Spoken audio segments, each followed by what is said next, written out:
another beach book again, but this time it's Scaredy Squirrel.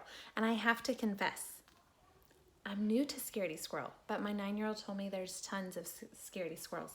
And being a new beach resident, I have to say I am in love with the flamingo. The book actually talks about you need to go buy a plastic flamingo, and I did this weekend, so that's super exciting. Scaredy Squirrel, I will definitely get another one. It won't be at the beach. This one's probably the best one, but Scaredy Squirrel is so great because it's not just a read one page, read the next page, move on, and then you've read all the lines and you're done with the story. It's more like, hold on, I'll get to it.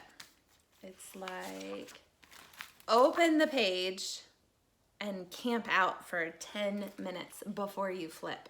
And it's like you read here, but then there's this map, so your eyes are just going all over, and then there's little messages down here, and it's just your eyes are going everywhere.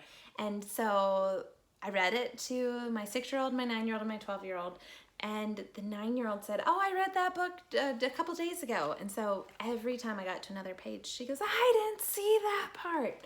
I missed that." And this is a book where you could read it 1,000 times and still catch something new. So let me see, find, yes, here's the install the beach wildlife. And so in our family, we're huge on air quotes, only because our 6-year-old doesn't quite have the concept of why you would do the quotes. And so he has told us stories many times before, and it's just so funny. Like probably ever since he was 3, he's like, but now he'll say, and quote, blah, blah, blah, blah. And it's just, so anyways, this one, I especially appreciated this part. But it has like a lot of lists, like here's what you need to get started. You need these supplies. And then first you're gonna do this. Second, so it's teaching, order, list making, planning. Another part that I thought was super cool, the homeschool mom and me got super excited, and I'm not going to read the whole book, but I will read this part.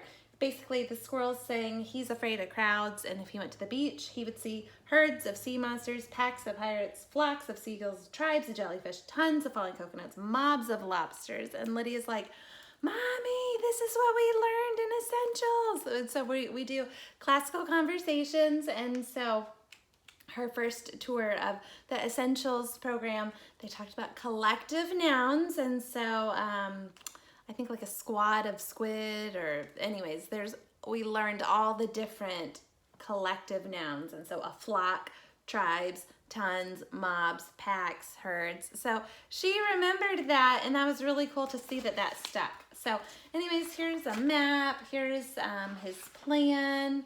Exhibit A, Exhibit B, all the way up to Exhibit I. Lots of fun reading. And then, anyways, not gonna give a spoiler alert. I'm just saying I am super glad that we got this book from our library, and I think you should get the book from your library too, especially if you're planning on going to the beach.